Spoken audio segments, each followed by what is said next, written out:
पैसा लगाना बीज बोने जैसा है। आप पैसा लगाते हैं और समय के साथ ये बढ़कर कुछ बड़ा बन सकता है। स्टॉक्स बड़ी कंपनीज के छोटे छोटे टुकड़ों जैसे होते हैं। जब कंपनीज अच्छा करती हैं तो उनके स्टॉक्स आमतौर पर ऊपर जाते हैं। मान लीजिए आप अपनी पसंदीदा मिठाई की दुकान का एक शेयर खरीदते हैं। अगर वे बहुत सारी मिठाइयां बेचते हैं तो उनकी दुकान ज्यादा पैसा कमाती है और आपका शेयर ज्यादा कीमती हो जाता है। बस यही है इन्वेस्टिंग, लेकिन सही स्टॉक्स चुनना जरूरी है। आप किसी ऐसी दुकान में इन्वेस्ट नहीं करना चाहेंगे जो बंद होने वाली है ना? यहीं पर फंडामेंटल एनालिसिस काम आता है। यह आपको समझने में मदद करता है कि कोई कंपनी मजबूत है या कमजोर, जैसे ये देखना कि क्या मिठाई की दुकान में ज्यादा मिठाइयां बनाने के लिए पर्याप्त चीनी है। एक पुरानी कार खरीदने के बारे में सोचो। आप सिर्फ रंग ही नहीं देखेंगे, है ना? आप इंजन, माइलेज, सब कुछ चेक करेंगे। फंडामेंटल एनालिसिस किसी कंपनी के अंदर की बात जानने जैसा है। आप उनके फाइनेंशियल स्टेटमेंट्स देखते हैं, बिजनेसेस के लिए रिपोर्ट कार्ड की तरह। ये स्टेटमेंट्स आपको बताते हैं कि कंपनी कितना पैसा कमा रही है, उस पर कितना कर्ज है और भी बहुत कुछ। ये उनकी सीक्रेट रेसिपी बुक में झांकने जैसा है। इन स्टेटमेंट्स का ध्यान से एनालिसिस करके आप तय कर सकते हैं कि कंपनी में इन्वेस्ट करना उचित है या नहीं। याद रखें, चमकदार बाहरी रूप हमेशा एक हेल्थी कंपनी का मतलब नहीं होता।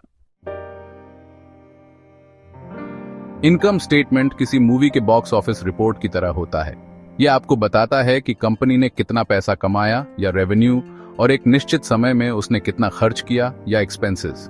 अपनी फेवरेट सुपर हीरो मूवी के बारे में सोचो। टिकट सेल्स रेवेन्यू है, मूवी बनाने की कॉस्ट, एक्टर्स को पे करना और सिनेमा हॉल्स रेंट पर लेना एक्सपेंसेस हैं। इनकम स्टेटमेंट आपको कंपनी का प्रॉफिट दिखाता है, जो यह जानने जैसा है कि super hero movie blockbuster hit थी या फ्लॉप। बड़ा प्रॉफिट एक अच्छा साइन है, लेकिन यह देखना जरूरी है कि कंपनी लगातार प्रॉफिट कमा रही है या बस एक बार ही लकी रही। मान लीजिए कंपनी के पास एक बहुत बड़ी जेब है। बैलेंस शीट उस जेब के अंदर एक स्पेसिफिक मोमेंट पर देखने जैसा है। यह आपको दिखाता है कि कंपनी के पास क्या है, या एसेट्स जैसे उसकी फैक्ट्री, इन्वेंट्री और कैश। यह भी दिखाता है कि कंपनी पर दूसरों का कितना कर्ज है, या लायबिलिटीज जैसे बैंक लोन्स। बैलेंस शीट आपको यह समझने में मदद करता है कि कंपनी की फाइनेंशियल पोजीशन हेल्थी है या नहीं। यह देखने जैसा है कि कंपनी की जेब में अपने बिल्स चुकाने के लिए पर्याप्त पैसा है और कुछ ग्रोथ और एक्सपेंशन के लिए भी बचा है। Section 5 cash flow statement. पैसा कहां गया? कैश फ्लो स्टेटमेंट किसी डिटेक्टिव की नोटबुक की तरह होता है, जो कंपनी में कैश के आने जाने पर नजर रखता है। यह आपको दिखाता है कि कंपनी को अपना कैश कहां से मिला और उसने इसे कैसे खर्च किया। यह पैसे के रास्ते पर चलने जैसा है, यह देखने के लिए कि कंपनी अपने कैश का सही इस्तेमाल कर रही है या नहीं। पॉजिटिव कैश फ्लो का मतलब है कि कंपनी के पास जाने वाले से ज्यादा कैश आ रहा है, जो एक अच्छा साइन है। यह ऐसा है जैसे कंपनी के स्टोर में कस्टमर्स की एक कतार लगी हो और वे पैसा खर्च कर रहे हो। सेक्शन 6 फाइनेंशियल रेशियोज डिटेक्टिव का बड़ा करने वाला शीशा। फाइनेंशियल रेशियोज किसी डिटेक्टिव के बड़े करने वाले शीशे जैसे होते हैं, जो कंपनी के फाइनेंशियल स्टेटमेंट्स का और विस्तार से एनालिसिस करने में आपकी मदद करते हैं। ये रेशियोज कंपनी की प्रॉफिटेबिलिटी, एफिशिएंसी और डेट लेवल्स के बारे में इंसाइट्स बताने के लिए फाइनेंशियल स्टेटमेंट्स के अलग अलग नंबर्स की तुलना करते हैं। उदाहरण के लिए, डेट टू इक्विटी रेशियो आपको बताता है कि कंपनी अपनी एसेट्स को फाइनेंस करने के लिए कितना डेट इस्तेमाल कर रही है। ज्यादा डेट टू इक्विटी रेशियो एक खतरे का साइन हो सकता है। यह ऐसा है जैसे कंपनी बैंक से बहुत ज्यादा पैसा उधार ले रही है, जो रिस्की हो सकता है। सेक्शन 7 रियल वर्ल्ड एग्जाम्पल्स बड़े खिलाड़ियों से सीखना। चलिए एक पॉपुलर बेवरेज कंपनी का एग्जाम्पल लेते हैं।